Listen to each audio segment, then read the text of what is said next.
Hello students and welcome to AS tutorials. कल के हमने हिस्ट्री के लेक्चर में पढ़ा था कि कैसे ब्रिटिशर्स ने पहले तो राजाओं के जो दुश्मन थे उनको जो है अपने अंडर में लेके उनको राजा बनाने का लालच देके मीर कासिम और मीर जाफर का यूज़ किया और बंगाल को पूरा का पूरा तबाह कर दिया, है ना। फिर उसके बाद क्या हुआ, फिर उसके बाद मुगल एम्परर से उनको राइट मिल गया दीवानी करने का। क्या क्या राइट मिल गया? दीवानी करने का। दीवानी का मतलब होता है वो लोग जो टैक्स डिपार्टमेंट और रेवेन्यू डिपार्टमेंट देखते हैं किसी भी गवर्नमेंट का या किसी भी आपके प्रोविंसेस का। तो जब बंगाल की दीवानी मिल गई ब्रिटिशर्स को तो उसके बाद तो ब्रिटिशर्स ने पूरा एकदम बंगाल के रिसोर्सेज का ही एकदम जो है वो करना स्टार्ट कर दिया, डिप्लॉयड करना स्टार्ट कर दिया।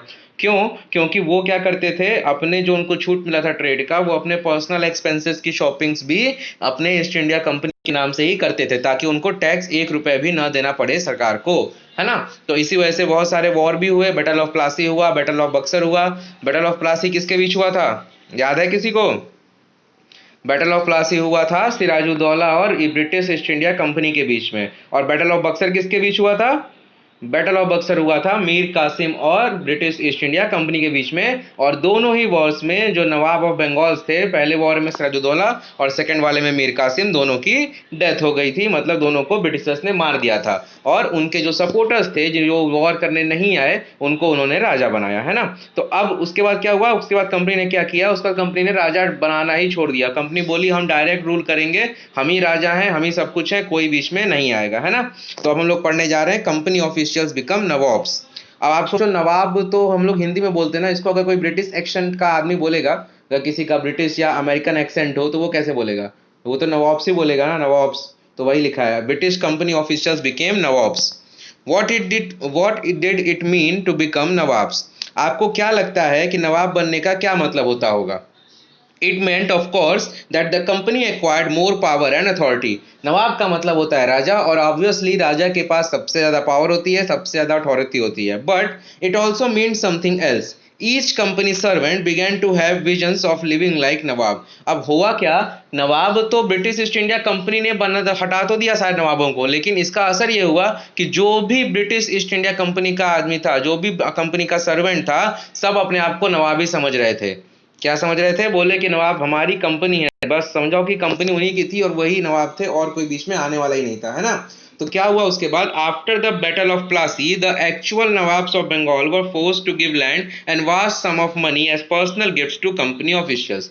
जब प्लासी का बैटल हो गया और उसमें सिराजुद्दौला हार गया तो मीर जाफर को राजा बनाया था ब्रिटिशर्स ने, याद होगा, मैंने कल के लेक्चर में आपको बताया था ये बात, है ना। तो जब एक्चुअल नवाब जो थे ब्रिटिश बंगाल के, मीर कासिम और मीर जाफर, वो लोगों ने क्या किया, ब्रिटिश के जितने भी ऑफिशियल्स थे, जो बड़े बड़े अधिकारी थे कंपनी के, सबको गिफ्ट्स और जमीनें फ्री में देनी चालू कर दी और पैसे ही भेजना चालू किया। Robert Clive himself amazed a Fortune in India. Robert Clive की किस्मत भी इंडिया में आके ही चमकी। ब्रिटेन में उस कंपनी में नॉर्मल वो कर्मचारी थे, नॉर्मल काम करते थे, लेकिन इंडिया में आके जैसे ही उन्होंने बैटल ऑफ प्लासी में सिराजुद्दौला को हराया, तुरंत उसकी किस्मत चमक गई और उसको सीनियर रैंक का ऑफिसर बना दिया गया ईस्ट इंडिया कंपनी में। He had come to Madras, now Chennai, from England in 1743। वो बताया ना मैंने आपको, ईस्ट इंडिया कंपनी से मद्रास में उसकी पोस्टिंग हुई थी एट द एज ऑफ 18, और उस समय वो 18 साल का था। When in 1767 he left India, his Indian fortune was worth 4,01,000 Paul sterling। सोचो, केवल और केवल 15 साल में, नहीं 15 नहीं 25 साल में उसने 4,01,102 स्टर्लिंग की इनकम, अभी ये सिर्फ उसकी इंडियन इनकम थी, कमा ली थी, सोचो। Interestingly when he was appointed governor of Bengal in 1764, जब उसको बंगाल का गवर्नर जो है डिक्लेयर किया गया ब्रिटिश ईस्ट इंडिया कंपनी द्वारा 1764 में, he was asked to remove corruption in company administration, but he was himself cross examined in 1772 by the British parliament which was suspicious of his vast wealth. तो सोचो, 1764 में जब उनको governor बनाया गया तो उनको ये जिम्मेदारी दी गई कि वो अपने बंगाल के डिपार्टमेंट में से करप्शन को रिमूव करें, लेकिन सिर्फ 8 साल बाद 1772 में खुद उन पे ही करप्शन के इतने चार्जेस लगे कि उनको ब्रिटिश पार्लियामेंट में पेश किया गया, और उनके ऊपर इतना ज्यादा पैसा कैसे आया ये बताने का उनको आंसरेबल बनाया गया उनको। सोचो, जिसको करप्शन हटाने का काम दिया उसी के ऊपर करप्शन के चार्जेस लग गए। Although he was acquitted, he committed suicide in 1774 और क्योंकि उसके करेक्शन चार्जेस लगे, उसकी इज्जत एकदम खत्म हो गई, तो फिर उसने खुद ही क्या कर लिया, उसने खुद ही सुसाइड कर लिया। However, not all company officials succeeded in making money like Clive. लेकिन सबकी किस्मत क्लाइव जैसी नहीं थी, सभी लोग क्लाइव जैसे पैसे नहीं बना पाए। Many died an early death in India due to disease and war, and it not right to regard all of them as corrupt and dishonest. बहुत सारे लोग क्या हुआ, डिजीज से मर गए, बहुत सारे लोग जो है वॉर में खत्म हो गए। तो ऐसा नहीं था कि सभी लोगों ने क्लाइव जितना पैसा कमाया, है ना, बहुत सारे उसमें से, और ये भी नहीं है कि सबके सब करप्ट थे, ऐसा भी नहीं हो सकता, है ना। कुछ लोग ऑनेस्ट भी होते हैं, हर विभाग में होता है, हर एक डिपार्टमेंट में, गवर्नमेंट में भी होता है। सब लोग बोलते हैं कि सारे गवर्नमेंट के ऑफिशियल जो है करप्ट होते हैं, लेकिन ऐसा नहीं है। कुछ लोगों की वजह से पूरा जो पूरा डिपार्टमेंट बदनाम होता है, ऐसा नहीं है। कुछ लोग ईमानदार भी होते हैं, कुछ लोग जो है करप्ट भी होते हैं, है ना। उसके बाद दूसरी चीज क्या थी, many of them came from humble backgrounds and their uppermost desire was to earn enough in India, return to Britain and lead a comfortable life. जैसा कि हर एक नॉर्मल इंसान का सपना होता है कि आप 18-22 तक पढ़ाई करो, अच्छी खासी जॉब पाओ, उसके बाद इतना कमा लो, आप इतना कमा लो अपने लाइफ टाइम में जितना आप जब तक आप वर्क कर सकते हो, कि आप अपनी आफ्टर लाइफ जो है अपनी फैमिली के साथ आराम से कंफर्टेबल लाइफ बिता सको। ये हर नॉर्मल आदमी का ड्रीम होता है ना, अपने पेरेंट्स को अच्छी लाइफ दे पाए, अपने फ्यूचर वाले आने वाले जनरेशन को अच्छी लाइफ दे पाए, खुद एक अच्छी लाइफ जिए, तो वो एक इतना डिजायरेबल अमाउंट चाहते हैं। तो उसी तरह से जो ब्रिटिशर्स भी, जो कंपनी के ऑफिशियल्स जो इंडिया आए थे वर्क करने अपनी फैमिली को ब्रिटेन में छोड़कर, उनकी भी यही डिमांड थी, उनका भी यही एम था कि इतना अर्न कर ले इंडिया में कि जब वो वापस ब्रिटेन जाएं, अपनी फैमिली के पास जाएं, तो उनको एक कंफर्टेबल लाइफ मिले। And those who managed to return with wealth led flashy lives and flaunted their riches, they were called nawabs. तो समझे आप, नवाब्स वो इंडिया में नहीं कहलाते थे, वो लोग, वो ब्रिटिशर्स, वो ब्रिटिश ऑफिशियल्स जो फॉल्टी लाइफ जी के, और उसके बाद तो जो लोग, वो ब्रिटिशर्स जो अपना ये मैनेज करके, मतलब इंडिया से एनफ इनकम अर्न करके वापस इंग्लैंड में जाके हेल्दी लाइफ और रिच पीपल की तरह जीते थे, उनको वहां पर नवाब्स बोलते थे। नवाब का ब्रिटिश एक्सेंट में बोलोगे आप तो नवाब्स आएगा, तो वही बोलते थे उनके, इसका प्रोनाउंसिएशन नवाब्स है, ठीक है। एंड देखो यहाँ पे लिखा भी है, an anglicist version of the Indian word nawab, नवाब का anglicist version. They were often seen as upstarts and social climbers in British society and were ridiculed or made fun of in plays and cartoons. और दूसरी चीज, और अगर आपने देखा होगा बहुत सारी मूवीज में भी, तो ब्रिटिशर्स आज भी उस टाइम पे भी जो इंडिया में काम करते थे या जो इंडियंस थे, उनका नवाब मजाक तो उड़ाते ही थे, लेकिन वो ब्रिटिशर्स जो इंडिया में अपनी सर्विस दे के आए थे, मतलब इंडिया में वर्क करके इंडिया से पैसा कमा के आए थे, उनका भी मजाक उड़ाते थे, ठीक है। तो इसलिए उनको नवाब्स, ये एक इज्जत नहीं है, ये एक मजाक के रूप में उनको बोलते थे, ठीक है। अभी मैं समझा कि बहुत रिस्पेक्टेड लाइफ थी, अमीर थे, अमीर बहुत थे, पैसा बहुत कमाया था इंडिया में, लेकिन रिस्पेक्टेड लाइफ नहीं थी, ओके। अब इसके बाद क्या हुआ, ये तो हो गई उनकी बात, जो ब्रिटिश इंडिया से पैसा अर्न करके वापस गए थे। अब शुरू होता है, कंपनी ने अपना रूल एक्सपेंड किया। मैंने आपको फर्स्ट डे ही बताया था, कंपनी सिर्फ और सिर्फ मसाले और कपड़े ट्रेड करने आई थी, उसका पॉलिटिक्स में एंटर करने का कोई भी मन नहीं था, ना ही उसका कोई भी एक्सपीरियंस था, ना ही उसने ये कभी सोचा भी था। उसको सिर्फ और सिर्फ ट्रेड करना था। लेकिन क्योंकि European countries, other European countries, Portuguese, Dutch, French, ये सब पहले से थे यहाँ पर, और इतना ज्यादा कंपटीशन था कि इनको उतना प्रॉफिट मार्जिन ही नहीं मिलता था, तो इन्होंने ही ये प्लान किया कि एक एक एरिया को हम लोग पहले ऑक्युपाई करेंगे, और फिर उस एरिया से आसपास के गांव को ऑक्युपाई करके हम जो है प्रॉफिट मार्जिन बढ़ाएंगे। और तब इन्होंने पॉलिटिक्स में स्टार्ट किया एंटर करना, और उसके बाद की कहानी मैंने आपको सारी बताई ही है, कैसे इन्होंने औरंगजेब से फरमान जारी किया था कि टैक्स फ्री ट्रेड करेंगे, और उसके बाद क्या क्या हुआ था, ठीक है। लेकिन अभी ये क्या हुआ, कंपनी रूल इसके बाद भी उन्होंने बहुत एक्सपेंड किया।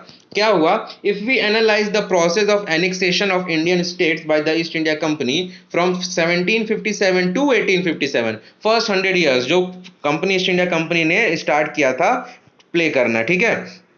और उसमें क्या हुआ था, कंपनी ने फर्स्ट 100 ईयर्स में अगर हम एनालाइज करें कि कंपनी ने कैसे कैसे अपना रूल एक्सपेंड किया था, तो उसमें बहुत सारी चीजें सामने आएंगी। सर्टेन की एक्सपेक्ट्स इमर्ज, बहुत सारी चीजें सामने उभर के आएंगी। The company rarely launched a direct military attack on an unknown territory, instead it used a variety of political, economical and diplomatic methods to extend its influence before annexing an Indian kingdom। British east India Company ने किसी भी kingdom पे, किसी भी राजा पे या किसी भी जमींदार पे डायरेक्ट अपने मिलिट्री अटैक्स नहीं किए, किसी पे भी नहीं किए थे।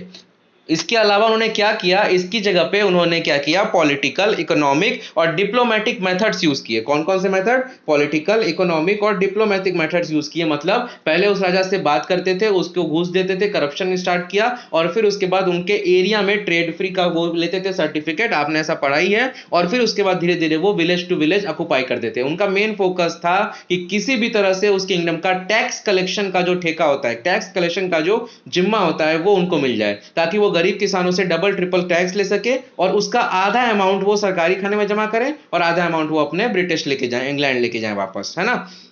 इस तरह से वो काम करते थे। कभी भी उन्होंने कभी डायरेक्ट अटैक नहीं किया। आप कहोगे सर डायरेक्ट अटैक नहीं किया तो बैटल कैसे हुए? तो बैटल ऑफ प्लासी और बैटल ऑफ बक्सर में मैंने आपको एक्सप्लेन किया था कि कई सालों तक नेगोशिएशन चली थी। नवाब बोलते थे नहीं आप पूरा पैसा दोगे टैक्स का, वो बोलते थे नहीं औरंगजेब का फरमान है। तो नवाब ने बोला औरंगजेब मर गया तो उसका फरमान भी मर गया, तो आप आपका फरमान कैंसिल हो गया, आप मुझे टैक्स दो। जब बात बहुत ज्यादा आगे बढ़ गई और जब सिराजुद्दौला ने अटैक किया था ब्रिटिशर्स के कासमा बाजार वाले फैक्ट्री पे, तो ब्रिटिशर्स ने हमले में बैटल में उनको हराया था। कभी सामने से डायरेक्ट अटैक नहीं किया उन्होंने किसी भी किंगडम पे, ठीक है। आगे देखो क्या लिखा है। After the battle of Buxar in 1764 the company appointed residents in Indian states. उसके बाद जब बैटल ऑफ बक्सर हुआ तो इन्होंने इनको समझ में आया कि अगर हम दूसरे किसी पपेट राजा को बना भी दें जो हमारे हुक्म पे चले, जो हमारी बातों पे काम करे, तो भी हमें क्या होगा, बहुत सारी दिक्कतों का सामना करना पड़ता है। तो ब्रिटिशर्स ने क्या किया, हर एक स्टेट में, हर एक किंगडम में अपने ऑफिशियल्स को भेजना स्टार्ट किया और उनको वहां रहने को बोला। क्यों रहने को बोला? दे वर पॉलिटिकल और commercial agents and their job was to serve and further the interest of the company. केवल रहने को नहीं बोला, उनको उस एरिया में पॉलिटिकल और कॉमर्शियल एजेंट की तरह भेजा और उनका काम था सर्व करना किसको? कंपनी के इंटरेस्ट को और उनके एक्सपेंशन के आइडियाज को। Through the resident, the company officials began interfering in the internal affairs of the Indian states. Obviously, जब वो वहां पे रहने लगे, 2-3-4 लोग 10 लोग ब्रिटिशर्स रहने लगे, तो वो वहां के जो राजा मतलब किंगडम जमींदारों के जो इंटरनल अफेयर्स थे, जो इंटरनल मुद्दे थे जो सॉल्व नहीं हो पाते थे, तो ये इसको सॉल्व करते थे और उसके बदले में कंपनी के लिए बहुत सारे परमिशंस, ग्रांट्स और जो है बहुत सारी छूट प्राप्त करते थे। They tried to decide who was to be the successor to the throne and who was to be appointed in administration posts. और उसके बाद धीरे धीरे जब इनको ये राइट मिलता था तो फिर ये क्या करते थे, किसको राजा बनना है और किसको एडमिनिस्ट्रेशन संभालना है, ये इसमें भी इंटरफेयर करते थे। और इनका फोकस होता था कि ऐसे आदमी को राजा बनाए जो कंपनी के पपेट की तरह काम करे, जो उनके इशारों पे काम करे। मतलब डायरेक्टली ना सही तो पहले इनडायरेक्टली उस स्टेट को ऑक्युपाई करते थे mentally. Sometimes the company forced the state into a subsidiary alliance. According to the terms of this alliance, Indian rulers were not allowed to have their independent armed forces. और कभी कभार जिस area पे वो कब्जा कर लेते थे ना, तो उस एरिया के वो राजा से ये एक अलायंस बनाते थे जिसमें लिखा होता था कि कोई भी राजा अपनी खुद की इंडिपेंडेंट सेना नहीं बनाएगा और उनका प्रोटेक्शन कंपनी करेगी। अलायंस का मतलब होता है जो उनके साथ में रहते हैं। अलायंस मतलब होता है group of similar thinking of people और group of similar thinking of countries और किंगडम्स। तो ब्रिटिश इंडिया कंपनी क्या करती थी, राजाओं को बोलती थी कि आपका टैक्स कलेक्शन का जिम्मा हमारा, और अगर आपको अपने खर्चे कम कर रहे हैं तो आप अपनी आर्मी को डिस्चार्ज कर दो, आप अपनी आर्मी मेंटेन मत करो, आपको प्रोटेक्शन देने की जिम्मेदारी हमारी। अगर दूसरे किसी किंगडम से आप पे अटैक हुआ तो हम हमारे तोप, हम हमारी बंदूकें, हम हमारे जो है आइडियाज से आपके किंगडम की रक्षा करेंगे और जो भी पैसा आपका बचेगा उसमें से इतना % कमीशन आप हमको दे देना। तो इस तरह से वो धीरे धीरे करके किसी भी किंगडम के हर एक डिपार्टमेंट, देखो सबसे पहले टैक्स डिपार्टमेंट में घुसे जहां से उनको पैसा मिले, उसके बाद एडमिनिस्ट्रेशन डिपार्टमेंट से घुसे जहां से उनको कंट्रोल मिले, उसके बाद किसको राजा बनाना है उसमें घुसे, मतलब टॉप लेवल में घुस गए, और फिर सबसे लास्ट में उन्होंने उस राजा की आर्मी को भी डिस्चार्ज कर दिया, मतलब आर्मी भी बनाने नहीं दी, ताकि कल को अगर कोई रिवोल्ट करना चाहे भी तो उसके पास आर्मी ही नहीं रहेगी तो रिवोल्ट कैसे करेगा। जब आपके पास आर्मी ही नहीं होगी तो आप किसी से लड़ोगे कैसे, है ना। तो इस तरह से कंपनी आगे बढ़ती थी और अपना एक्सपेंशन करती थी, है ना। अब इसके बाद देखते हैं आगे क्या लिखा है। एक सेकेंड, ये रहा है। The kingdoms had to pay for the subsidiary forces that the company was supposed to maintain for the purpose of their protection. और इस प्रोटेक्शन के बदले में ब्रिटिश कंपनी क्या करती थी, पैसे लेती थी और बहुत सारे जो है मतलब राजाओं के खजाने का 1/3 हिस्सा तो वो कमीशन से ही ले लेते थे, सिर्फ इस बात का कि वो अपनी आर्मी के थ्रू इनका प्रोटेक्शन करेंगे। अब प्रोटेक्शन कर रहे हैं तो पैसा चाहिए, मेंटेनेंस के नाम पे बहुत सारा पैसा लेते थे। If the Indian ruler fail to make the payment then part of their territory was taken away as penalty. देख रहे हो कैसे ये अपना एक्सपेंशन करते थे।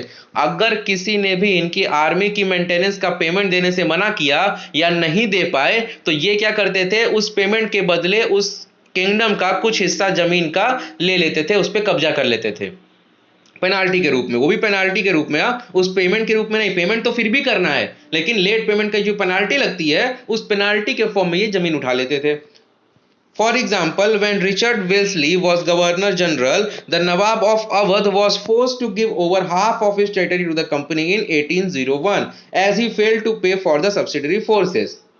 समझ रहे हो आप? अवध, अवध का एरिया कहलाता है जो लखनऊ कानपुर और इस साइड का एरिया होता है ना, उसको अवध का एरिया बोलते हैं ना। तो जो नवाब ऑफ अवध थे वो भी इसी तरह से एक बार इनके सब्सिडरी आर्मी के पेमेंट नहीं कर पाए थे मेंटेनेंस का, तो उस समय के जो ब्रिटिश जनरल थे रिचर्ड वेलेस्ली, कौन थे? रिचर्ड वेलेस्ली, उन्होंने क्या किया था, नवाब ऑफ अवध की आधी से ज्यादा जमीन जो है अपने कब्जे में कर ली थी। इसी तरह से हैदराबाद भी खोया था इनके पास। Hyderabad were also forced to cede territories on similar grounds. आप सोचो, कैलकाटा से स्टार्ट करके, कोलकाता, वेस्ट बंगाल से स्टार्ट करके ये नवाब ऑफ अवध तक भी पहुंच गए थे और नवाब ऑफ हैदराबाद, मतलब पूरा का पूरा जो मिडिल इंडिया है, जो बीच का इंडिया है, आप बंगाल से चलोगे तो आपको झारखंड पड़ेगा, बिहार पड़ेगा, उत्तर प्रदेश पड़ेगा, उसके नीचे मध्य प्रदेश पड़ेगा और मध्य प्रदेश के साइड में नीचे आओगे तो आंध्र प्रदेश पड़ेगा जहां हैदराबाद है। सोचो पूरा का पूरा मिडिल इंडिया ब्रिटिशर्स के कब्जे में था उस टाइम तक। अब ये पिक्चर देखो क्या लिखा है। अब ये रही आपकी पिक्चर, नवाब सुजाउद्दौला, सुजाउद्दौला नाम भी अजीब है इनके, Nawab Shujauddaula of Awadh with his sons, ये हैं नवाब साहब जो लंबे से हैं, और ये उनके बेटे, ये सारे बेटे, और इन ये पेनाल्टी जो है ये ब्रिटिश रेसिडेंट्स के साथ रह रही है, ब्रिटिश के रेसिडेंट, और इसी तरह से इन लोगों ने जो है पावर गेन की थी, है ना। अब इसके बाद देखो ये बहुत सारी ना पेपर कटिंग्स हैं, अब इसको पढ़ लेते हैं, देखते हैं क्या लिखा है। इसमें लिखा है व्हाट पावर, सॉरी इसमें लिखा है what power did the resident have, residents को कौन कौन सी पावर थी। This is what James mill, the famous economist and political philosopher from Scotland, wrote about the resident appointed by the company. जो हर state में resident company appoint करती थी उनका क्या हाल था, इसके ऊपर जेम्स मिल जो फेमस ब्रिटिश के इकोनॉमिस्ट थे उन्होंने क्या लिखा है। We place a resident who really is king of the country, whatever injunctions of non-interference he may act under, as long as the prince acts in perfect subservience and does what is agreeable to the resident, that is to the British government, things go on quietly। मतलब जो भी British के citizen उन्होंने अपने हर एक state में रखे थे ना, वो ब्रिटिशर्स के कमांड पे काम करने वाले लोग थे, और वो राजा को डायरेक्टली ऑर्डर करते थे, रिक्वेस्ट नहीं करते थे, प्लीड नहीं करते थे, डायरेक्टली ऑर्डर करते थे। और जब तक राजा उनकी बात मानते थे, जब तक राजा कोई रिवोल्ट नहीं करते, तब तक तो सब कुछ शांति से चलता था। They are manage without the resident appearing much in the administration affairs. सारे डिसीजन वही लेते थे लेकिन कभी भी आके सामने से डिसाइड नहीं करते थे, मतलब सामने से मीटिंग अटेंड नहीं करते थे। But when anything of a different nature happens, the moment the prince takes a course which the British government think wrong, then come clashing and disturbance। जैसे ही कोई राजा जो है रिवोल्ट करता था या विद्रोह करता था तो तुरंत जो है वो क्या करते थे, उसको जो है बैटल में हरा के, क्योंकि बैटल में तो हारना तय था, क्योंकि प्रोटेक्शन ही ब्रिटिशर्स करते थे। उन्होंने आर्मी को डिस्चार्ज क्यों किया? आर्मी को उन्होंने डिस्चार्ज इसीलिए किया ताकि पूरा का पूरा कंट्रोल किसका हो जाए, ब्रिटिशर्स का हो जाए। मैंने बताया ना, अगर आर्मी ही नहीं लड़ेगी रहेगी तो आप लड़ोगे किससे, आप रिवोल्ट, आप विद्रोह कैसे करोगे। तो इसीलिए कोई भी राजा अगर विद्रोह करता भी था तो भी लड़ नहीं पाता था। क्यों? क्योंकि जो है वो उसके पास आर्मी ही नहीं होती थी। इसी तरह से एक थे मैसूर के राजा टीपू सुल्तान, आपने नाम सुना ही होगा इनका, आप फोटो भी देख लो। ये थे Tipu Sultan, the tiger of Mysore, इनको टाइटल दिया गया था टाइगर ऑफ मैसूर का। क्यों? The company resorted to direct military confrontation when it saw a threat to its political और इकोनॉमिक इंटरेस्ट। जैसे ही कंपनी को लगता था कि पॉलिटिकल और उसके इकोनॉमिक इंटरेस्ट पे खतरा है, मतलब कोई राजा रिवोल्ट करने वाला है या कोई उनका साथ नहीं दे रहा है, तो वैसे ही कंपनी क्या करती थी, डायरेक्ट मिलिट्री कॉन्फ्रंटेशन करती थी। और आवाज उठने से पहले, इससे पहले कि एक राजा जो है अपनी अलायंस बनाए और ब्रिटिशर्स के खिलाफ हमला कर दे, वो उस राजा को ही हटा के खत्म कर देते थे, काम खत्म, ना ही राजा रहेगा और ना ही कोई रिवोल्ट होगा। इसी तरह का एक केस हुआ था साउथ इंडिया में, जो कि था मैसूर में। Mysore had grown in strength under the leadership of powerful rulers like Haidar Ali. 1761 से 1782 तक हैदर अली ने राज किया था, और फिर उनके फेमस बेटे जो कि नाम था उनका टीपू सुल्तान, 1782 से 1719 तक। Mysore control the profitable trade of the Malabar coast where the company purchased pepper and cardamom. Mysore किसके लिए फेमस था? पेपर और कार्डमम के। और ये मैंने बताया था, इंडिया में ब्रिटिशर्स मसाले खरीदने ही आए थे, पूरी दुनिया को, ब्रिटिशर्स को ही नहीं पूरी दुनिया को मसाले इंडिया ने ही दिए हैं। तो कंपनी भी वहां से पेपर और कार्डमम खरीदी थी। पेपर मतलब मिर्च होती है, गोल मिर्च, और कार्डमम का मतलब होता है, कार्डमम मतलब क्या होता है? इलायची। Okay. In 1765, Tipu Sultan stopped the export of sandalwood, pepper and cardamom through the ports of his kingdom and disallowed local merchants from trading with the company. 1785 में टीपू सुल्तान समझ गया था कि ब्रिटिशर्स ऐसे ही काम करते हैं, तो उन्होंने अपना पोर्ट ही बंद कर दिया। उन्होंने बोला मैसूर से कुछ भी एक्सपोर्ट नहीं होगा, ना ही सैंडलवुड, सैंडलवुड का मतलब होता है चंदन, चंदन की लकड़ियां आती हैं, पेपर बता दिया, कार्डेमम बता दिया, मतलब जो भी मैसूर में फेमस था, मैसूर रिच था इन तीन चीजों के लिए, और टीपू सुल्तान ने ये बंद करा दिया, कहा हमारे मैसूर से नहीं जाएगा। और जो भी लोकल मर्चेंट्स थे, जो ब्रिटिशर्स के लिए काम करते थे या कंपनी के लिए ट्रेड करते थे, उन सबको डिसअलाउ कर दिया। बोला कि आपको कंपनी के लिए ट्रेड नहीं करना है और कंपनी के साथ कोई भी बिजनेस, कोई भी व्यापार नहीं करेगा। ओके। उसके बाद क्या हुआ भाई? इसका मतलब रिवोल्ट हो गया। अब रिवोल्ट हो गया मतलब पहले ये फोटो देख लेते हैं। फोटो में लिखा है Cornwallis receiving the sons of Tipu Sultan as hostages painted by Daniel Orme. मतलब ये देखो, ये टीपू सुल्तान के बेटे को इन्होंने कब्जे में ले लिया था after he defeated Tipu Sultan.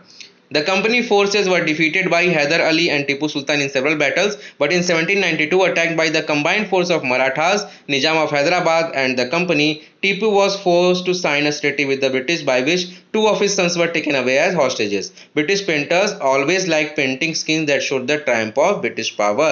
जैसे ही टीपू सुल्तान के बच्चों को ये कब्जे में ले लिया था, तो भाई पेंटर्स तो यही चाहेंगे ना कि उनके राजा खुश हो। और राजा खुश कैसे होगा? जब उसकी जीत की और उसे जो है मतलब कि विजय और उसके पावर को शो करते हुए कोई पेंटिंग होगी। तो इसीलिए उन्होंने ये पेंटिंग बनाई थी, कैसे कार्नवालिस ने टीपू सुल्तान के बच्चों को अपने कब्जे में ले लिया था। अब हुआ क्या? टीपू सुल्तान ने ब्रिटिशर्स से कंप्रोमाइज करके फ्रेंच के साथ रिलेशनशिप बनाने चालू कर दिए। उन्होंने ब्रिटिश ईस्ट इंडिया कंपनी को देख लिया था कि ब्रिटिश ईस्ट इंडिया कंपनी बहुत ज्यादा पावरफुल होती जा रही है, और इसीलिए उन्होंने फ्रेंच के साथ रिलेशनशिप बनाने स्टार्ट कर दिए। And modernise his army with their help, और अपनी आर्मी जो है वो स्टार्ट, क्योंकि ब्रिटिशर्स के साथ तो पैक्ट था कि आप अपनी आर्मी नहीं बना सकते, इसीलिए उन्होंने ब्रिटिशर्स को छोड़कर फ्रेंच के साथ अपनी आर्मी बनानी चालू कर दी। अब इस बात से ब्रिटिशर्स को बहुत गुस्सा आया। The British were furious, they saw Hyder and Tipu as ambitious and arrogant and dangerous. उन्होंने हैदर और टीपू बाप बेटे को यही कहा कि ये बहुत ज्यादा एम्बिशियस है, मतलब अपने ऊपर बहुत ज्यादा कॉन्फिडेंट है, एरोगेंट है मतलब बहुत ही विद्रोही हैं, और इनके लिए खतरा है। Rulers who had to be controlled and crushed, और ऐसे रूलर्स को, ऐसे राजाओं को कंट्रोल करना चाहिए या मार देना चाहिए। 4 wars were fought with Mysore 1767 to 69, 80 to 84, 90 to 91 and 1799। 4 battle इन्होंने लड़ी टीपू सुल्तान के साथ, और 3 में ये ब्रिटिशर्स हार गए थे। Only in the last the battle of Seringapatam did the company ultimately win a victory. सिर्फ चौथे बैटल में वो कंपनी जो है बैटल में हरा पाई थी। Tipu Sultan was killed defending his capital Seringapatam. Tipu Sultan को उस बैटल में मार दिया गया था। Mysore was placed under the former ruling dynasty of the Wodeyars and a subsidiary alliance was imposed on the state, और ब्रिटिशर्स ने उनके राज पे कब्जा कर लिया था। ठीक है। अब टीपू सुल्तान के बारे में ये दिया हुआ है, टीपू सुल्तान बहुत ग्रेट थे। ठीक है। अब क्या ग्रेट थे, आओ देख लेते हैं। टीपू टॉय टाइगर, देखो पढ़ लेते हैं, पहले यहाँ पढ़ते हैं, इसमें पहले इसमें क्या लिखा है, उसके बाद हम आगे पढ़ेंगे। Kings are often surrounded by legends and their power glorified folklore. Here is a legend about Tipu Sultan who became the ruler of Mysore in 1782। अब टीपू सुल्तान के बारे में कोई कहानी बताई है। It is said that once he went hunting in the forest with a French friend. There he came face to face with a tiger. His gun did not work and his dagger fell to the ground. He battled with the tiger unarmed until he managed to reach down and pick up the dagger. Finally, he was able to kill the tiger in the battle. After that, he came to be known as Tiger of Mysore. मतलब कहने का मतलब यही है कि टीपू सुल्तान ने अकेले बिना किसी हथियार के टाइगर को हराया था, नंगे हाथों से अटैक करके, और अपने फ्रेंच फ्रेंड की हेल्प की थी, उसकी जान बचाई थी, इसीलिए उनका नाम टाइगर ऑफ मैसूर रखा गया था। आप इस इमेज में देख सकते हो कि कैसे ब्रिटिश आर्मी के ऊपर टाइगर ने हमला कर दिया था, है ना। आगे बढ़ते हैं, हम अपना अगला पैटल पढ़ते हैं, वॉर विद द मराठास। अब आते हैं वॉर विद द मराठास के बारे में। ओके, मराठास के बारे में क्या लिखा है, और देखते हैं इसमें हमें क्या पढ़ना है। From the late 18th century, the company also sought to curb and eventually destroy Marathas' power. Company ने धीरे धीरे मराठा पावर पे भी हमला करना स्टार्ट कर दिया था, क्योंकि आपको बता दें Marathas were very powerful rulers in the south of India. Marathas सबसे पावरफुल थे under the leadership of Veer Shivaji and his sons. With their defeat in the Third Battle of Panipat in 1761, the Marathas' dream of ruling from Delhi was shattered. लेकिन मराठास को भी Britishers ने third battle of Panipat में हरा दिया था, और इसी के साथ मराठाओं का जो सपना था कि पूरे भारत पे जो है वो मतलब उनका राज हो, वो भी खत्म कर दिया था। They were divided into many states under different chiefs, Sardar, belonging to dynasties such as Sindhya, Holkar, Gaikwar and Bhosle। ठीक है, इतने सारे अलग अलग नाम से ये लोग जाने जाते थे। These chiefs were held together in a confederation under a Peshwa, principal minister. अब इन सबों पे तो बहुत सारी मूवीज भी आपने देख ली है ना, पेशवा के ऊपर मूवीज भी बनी हुई हैं। ओके, तो वो हो गया। Who became its effective military and administrative head based in Pune. इसी तरह से बहुत सारे पुणे में मराठाओं के हेड्स बनाए गए थे। उसके बाद क्या हुआ, Mahadji Scindia and Nana Phadnavis were two famous Maratha soldiers and statesman of the late 18th century. बहुत ही फेमस मराठा सोल्जर्स भी एक दो हुए, जिनमें थे Mahadji Scindia and Nana Fadnavis. The Marathas were subdued in a series of wars. In the first war that ended in 1782 with the Treaty of Salbai, there was no clear victor. कोई भी इसमें क्लियर विक्ट्री नहीं थी। The second Anglo Maratha war was fought on different fronts, resulting in the British gaining Odisha and the territories north of the Yamuna river including Agra and Delhi. Second battle में Britishers जीत गए थे, क्योंकि उनको फिर ओडिशा और रिवर आगरा और दिल्ली मिल गया। Now finally the third Anglo Maratha war of 1879 crushed Maratha power. The Peshwa was removed and sent away to Bithoor near Kanpur with a pension. The company now had complete control over the territory south of Vindhyachal range से लेकर पूरे south में Britishers का इकलौता और complete जो है वो एक छत्र राज हो गया था, है ना।